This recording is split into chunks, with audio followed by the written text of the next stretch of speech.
Hello everyone. Today in this session of quadratic equation, we are going to look at the problem set 2. Choose the correct answer from the following question. Which one of is the quadratic equation? So if you observe this carefully, the part B over here, if you multiply the x over here, you are going to get x square plus 5x is equal to 2. Therefore, when you rearrange this is going to be a quadratic equation. Rest of them are not going to be a quadratic equation. That is ax square plus bx plus c is equal to 0. The a is not equal to 0. Therefore, the answer is B. And the second question, out of the following equations, which one is not a quadratic equation? The first one is a is x square plus 4x is equal to 11 plus x square. Since they are asking which is not a quadratic equation, if you observe this question carefully, that is first one itself says x square from the left hand side and x square from the right hand side will get cancelled. So you are going to get 4x is equal to 11. Therefore, your part A, option A, is not a quadratic equation. The roots of x square plus kx plus k is equal to 0 are real and equal. Find the value of k. Now in this, since the roots are given as real and equal, that means delta is equal to b square minus 4ac is equal to 0. So when you solve this, you are going to get answer as 0 or 4. Let us go for question number 4. For root 2 x square minus 5x plus root 2 is equal to 0, find the value of the discriminant.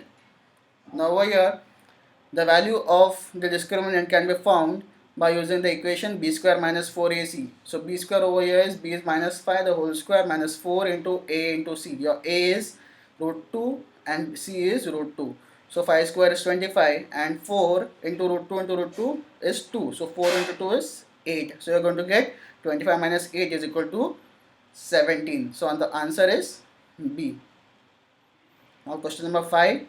Which of the following quadratic equations has root 3 and 5? So if you are taking alpha is 3 and beta is 5. So we have to remember the term that is x square minus alpha plus beta x plus alpha beta is equal to 0. So when you remember that, so alpha plus beta is equal to 5 plus 3 is 8. So x square minus 8 and alpha into beta is 5 3s are 15.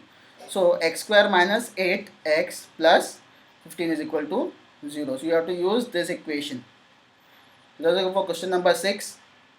Out of the following equations, find the equation having sum of its roots is equal to minus 5. So sum of the roots over here is minus 5. Now let us go to the previous question. If you observe this carefully, over here the a component is equal to 1. So you have to remember this, a is 1. Therefore, you have to make a, b and t.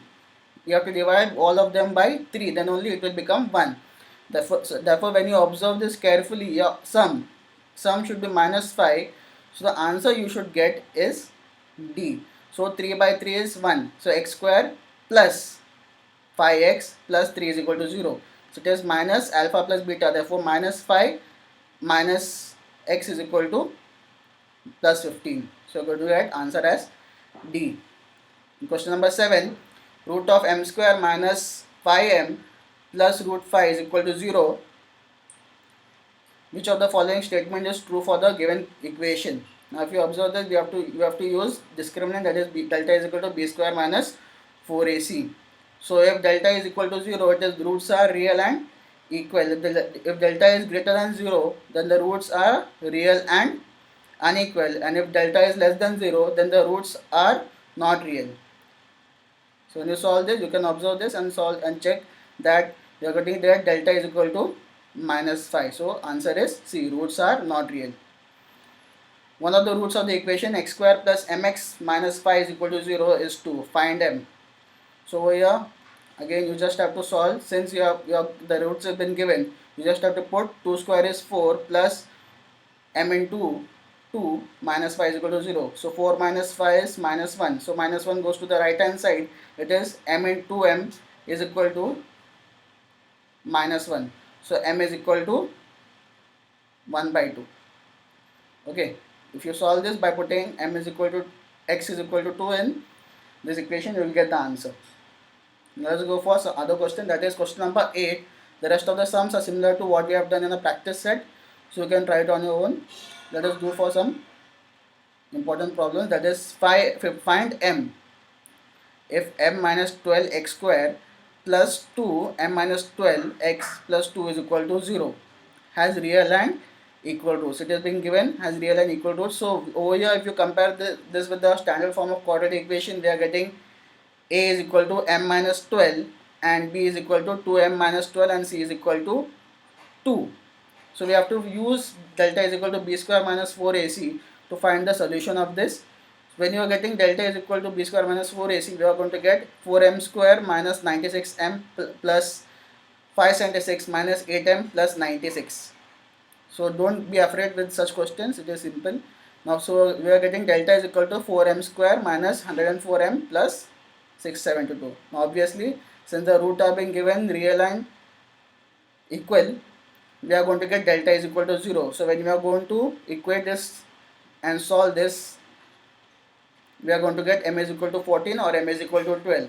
Now over here, if you observe this carefully, if m is equal to 12 and you are substituting this, since in the equation you are going to get 12 minus 12 is equal to 0, so 0x square, so you are going to get a is equal to 0, so it will not be a quadratic equation anymore. That's why we are using m is equal to 14. So but if m is equal to 12, the quadratic equation becomes 0, therefore m is not equal to 12 and m is equal to 14. Let's go for question number 9. The question is, the sum of the two roots of a quadratic equation is 5 and sum of their cubes is 35. Find the equation. So they are giving us sum of the two roots of quadratic equation is 5 and sum of their cubes is 35. So it is let us assume that alpha and beta be the roots of the quadratic equation. Now if you observe this question carefully, we are getting alpha plus beta is equal to 5 and alpha cube plus beta cube is equal to 35. We know that to find the quadratic equation we require alpha plus beta and alpha into beta. We have got alpha plus beta. So how will you find alpha into beta? Since we have been given with this, we can use the formula alpha plus beta the whole cube is equal to alpha cube plus beta cube plus 3 alpha beta into alpha plus beta. When you substitute the value of alpha plus beta over here, and alpha cube plus beta cube is 35, and after you solve it, you will get alpha into beta is equal to 6. So substituting the value of alpha plus beta and alpha into beta in this quadratic equation, will get x square minus 5x plus 6 is equal to 0. That is the required quadratic equation. Let us go for question number 10. Find quadratic equation such that its roots are squares of sum of the roots and square of the difference of the roots of the equation 2x square plus 2 into p plus qx plus p square plus q square is equal to 0. I'll read it again. Find the quadratic equation such that its roots are the squares of the sum of the roots and squares of the difference of the roots of equation. So if you are taking for this equation alpha and beta as the roots, so the squares of the sum of the roots of the new equation will be one of the roots. Okay, we'll just see, and other root will be square of the difference of the roots. Let's see what we have to do. Solution. The given quadratic equation is 2x square plus 2p plus qx plus p square plus q square is equal to 0. Here a is equal to 2, b is equal to 2p plus q, c is equal to p square plus q square. Therefore alpha plus beta over here is equal to, so alpha plus beta over here is minus b by a. So it is minus 2p plus q upon 2 is equal to minus p plus q. 2 and 2 gets cancelled. And alpha into beta is equal to c by a, which is p square plus q square upon 2. This will be handy in this next question. So one of the roots of the next equation will be alpha plus beta the whole square. We'll be substituting this when we'll be making the quadratic equation. Now over here alpha minus beta the whole square is equal to alpha plus beta the whole square minus 4 alpha beta. Okay. Therefore alpha minus beta the whole square is equal to, so alpha plus beta the whole square we have p minus p plus q the whole square minus 4 times alpha into beta is p plus q the square upon 2. So solving this, we'll get alpha minus beta the whole square is equal to minus p plus minus q the whole square. Therefore according to the given condition, roots of the required quadratic equations are alpha minus beta the whole square and alpha plus beta the whole square. So for substituting that in x square minus alpha plus beta into x plus alpha into beta, we are going to get, now sum of the roots is equal to alpha minus beta the whole square plus alpha plus beta the whole square. So solving this, we are going to get 4 pq, and also the product of the roots is alpha minus beta the whole square into alpha plus beta the whole square. So that's why you're going to get, after solving this, minus p square minus q square the whole square. Therefore the required quadratic equation, since we have said that sum of the roots and product of the roots is equal to 0, we are going to get x square minus alpha minus beta the whole square plus alpha plus beta the whole square into x plus alpha minus beta the whole square into alpha plus beta the whole square is equal to 0. Substitute the value of 4pq and minus p square minus q square the whole square, we are getting the required quadratic equation. Let us go for the 11th question. Mukund possesses rupees 50 more than what Sagar possesses. The product of the amount they have is 15,000. Find the amount each one has. So Mukund possesses 50 more than Sagar possesses. So what the general idea over here is, first we have to put, let the amount possessed by Sagar be x. So when you do that x, automatically what the amount possessed by Mukund becomes x plus 50. Now they are saying the total amount possessed by both of them is 15,000. Therefore x into x plus 50 is equal to 15,000. Solving this, you are going to get x is equal to minus 150 or x is equal to 100. Since amount cannot be negative, therefore we have x is equal to 100. Therefore amount possessed by Sagar is 100 and amount possessed by Mukund is x plus 50 is equal to 150. Therefore amount possessed by Sagar and Mukund is 100 and 150 respectively. Let us go for question number 12. The difference between squares of two number is 120. The square of the smaller number is twice the greater number. Find the numbers. Okay, the difference between the squares of two numbers is 120. The square of the smaller number is twice the greater number. Find the number. So what we can do is, over here is, let the smaller number be x. So when you put that, according to the condition, square of the smaller number is equal to twice the greater number. From this we will get the value of greater number. So the greater number will be x square by 2. Therefore according to the given condition, we will get x square by 2. That is, the square of the smaller number is twice the greater number. Okay, so the initially condition, the difference between the squares of the two numbers is 120. So x square, the greater number, minus the smaller number is equal to 120. Solving this, you are going to get x square the whole square, that is x4 minus 4x square is equal to 480. Now we can solve this in an easier way. So what we can do is, we can put this as x square the whole square minus 4x square minus 480 is equal to 0. So we can put x square is equal to m. So this ultimately this becomes m square minus 4m minus 480. So you can see this has become a quadratic equation. Now we can resubstitute this m is equal to x square in the later part. So it becomes m square minus 24 plus 20m minus 480 is equal to 0. Solving this, we'll get m is equal to 24 and m is equal to minus 20. But we have m is equal to x square. Therefore x square is equal to 24 or x square is equal to minus 20. Since, remember this, if you are taking the square root of a negative term, it becomes imaginary or not real. That's why we cannot take the square root of the imaginary term. Therefore we get x square is equal to 24. Therefore we get x is equal to plus or minus root of 24, taking square root on both the sides. So go to get, since we have got the value of the smaller number, the value of the greater number will be x square by 2. That is 24 by 2 is equal to 12. Therefore the smaller number is root 24 and greater number is plus 12, or the smaller number is minus 24 and the greater number is plus 12, since x is equal to plus or minus root 24. Let us go for question number 13. Rajan wants to distribute 540 oranges among some students. If 30 students were more, each would get 3 oranges less. Find the number of students. So he wants to distribute in total there are 540 oranges.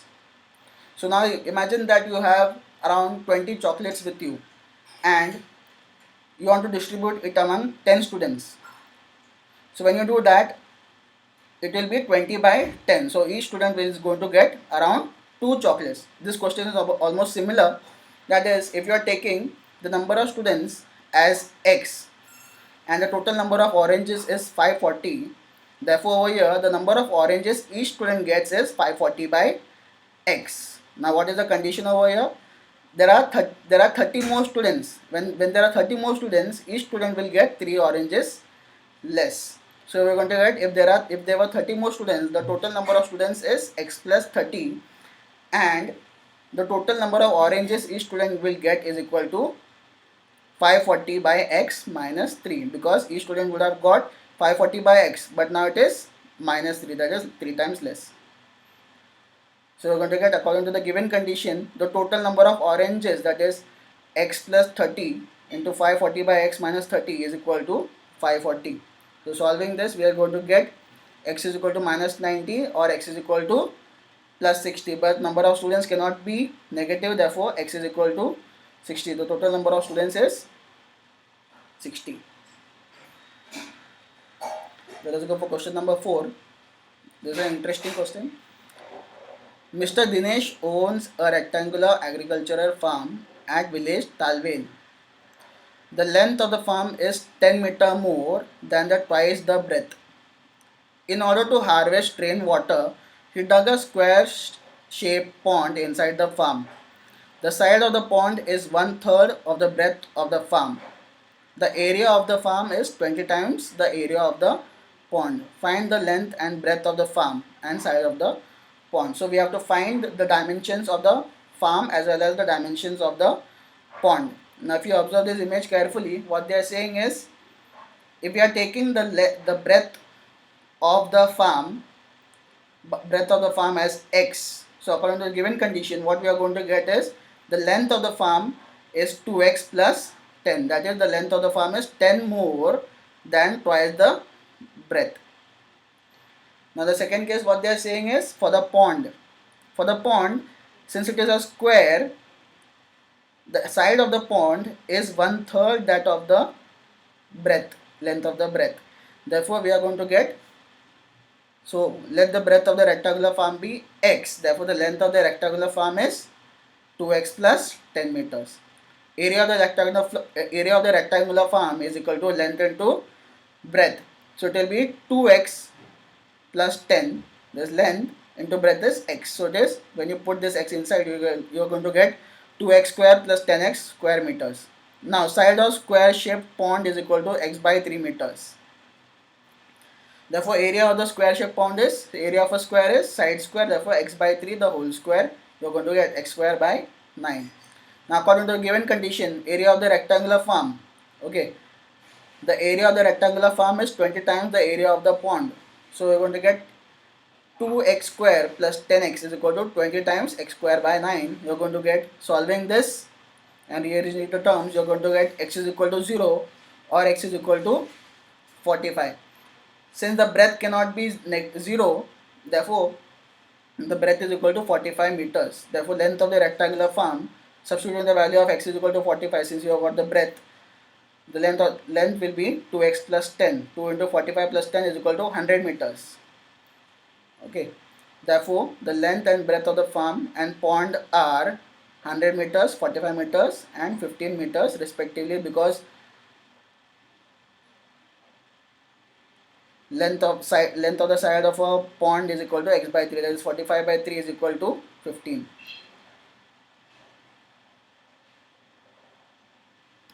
Let us go for the next question.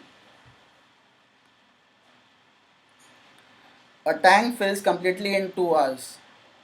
If both the taps are open, if only one of the tap is open at that given time, the smaller tap takes 3 hours more than the larger one to fill the tank. How much time does each tap takes to fill the tank completely? Let us take the larger tap take x hours to fill the tank completely. Therefore the part of the tank filled by larger tap in 1 hour will be 1 by x. Okay, only one on some fraction of the 1 hour it will take to fill the tank.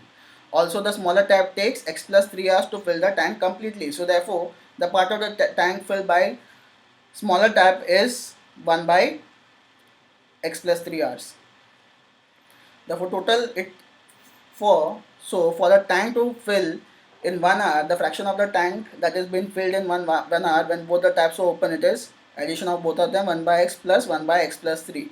But the tank gets filled in 2 hours by both the taps. Therefore, the part of the tank filled by both taps in 1 hour is equal to 1 by 2, half of it. Therefore, according to the condition, we are getting 1 plus x plus 1 by x plus 3 is equal to half. Solving this, we are going to get x is equal to 3 or x is equal to minus 2, but time cannot be negative. Therefore, we are getting x is equal to 3. That is, the larger tap takes 3 hours to complete. Therefore, the smaller tap takes x plus 3, that is 3 plus 3 is equal to 6 hours. The larger tap takes 3 hours and the smaller tap takes 6 hours to fill the tank completely. Okay. We will rectify this problem. That is,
thank you.